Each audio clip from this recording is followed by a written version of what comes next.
చంద్రబాబు నాయుడు గారి ఆయన ఆలోచన విధానం మాత్రం సామాన్యుల పట్ల పేదల పట్ల పడే తాపత్రయం, తను తీసుకున్న నిర్ణయాలు, తను చేసేటువంటి ఆలోచన విధానం చూసైనా జగన్మోహన్ రెడ్డి గారు మారాలి కదా. మారకపోగా తప్పు తెలుసుకోవట్లేదు, తప్పు తెలుసుకోకపోగా మాట్లాడు. అంటే ఇప్పుడు ఏంది అంటే మన జగనన్న ఎవరి పట్ల ఏ విధంగా వ్యవహరించినాడో నీకు తెలియదా? నువ్వు మంత్రిగా ఉన్నప్పుడు, అన్న ముఖ్యమంత్రిగా ఉన్నప్పుడు ఏ విధంగా మన పాలన ఉన్నింది అంటే చంద్రబాబు నాయుడు గారి పాలన ఇప్పుడు అంత బాగా నచ్చిందా?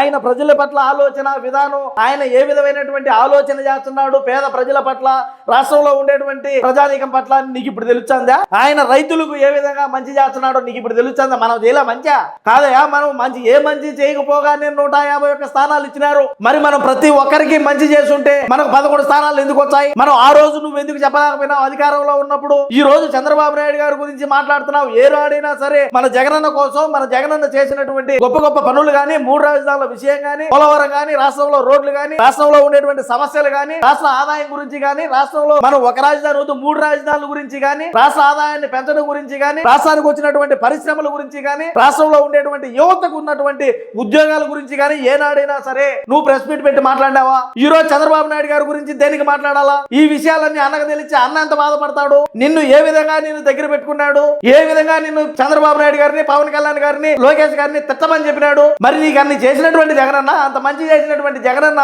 ఈ రోజు నీకు పనికి రాకుండా పోయినాడా?